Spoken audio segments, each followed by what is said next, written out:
yalan, dönmez gururum. Qollarıma güc verən varım ata. Sən məndən istə ki, qulluqda durum.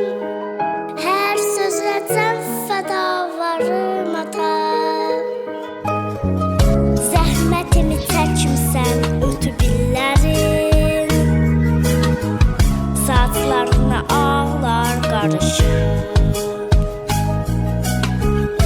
Əllərimi tutmusa güc veribdir əllərin.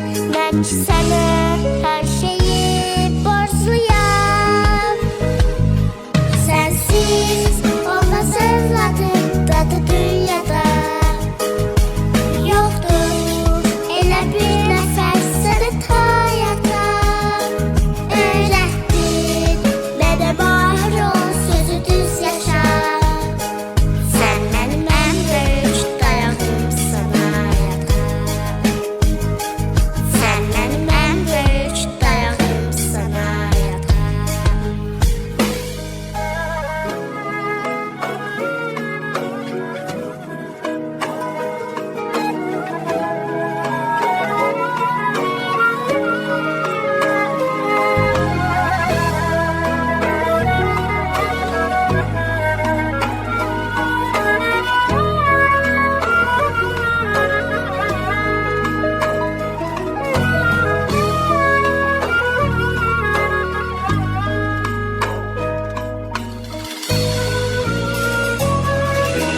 Sən başımın tacı, hikmətli səsin, doğru yolu göstərən çırağım ata.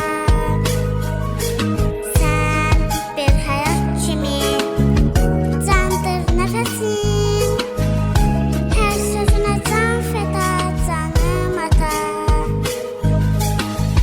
Zəhmətimi çəkmirsən ötüb illərin, saçlarına ağlar qarışır. Əllərimi tutmusan güc veribdir əllərin. Mən ki sənə hər şeyi borcluyam. Sənsiz olmaz övladım dadı dünyada. Yoxdur elə bir nəfər səni tayata. Öyrətdin mənə mahir ol, sözü düz yaşa. Sən mənim ən böyük dayağımsan həyata. Sən mənim ən böyük dayağımsan həyata. Sənsiz olmaz övladım dadı dünyada.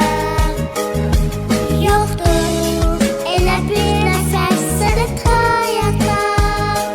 Öyrətdin mənə mahir ol, sözü düz yaşa. Sən mənim ən böyük dayağımsan həyata. Sən mənim ən böyük dayağımsan həyata. Hər zaman bizimlə ol.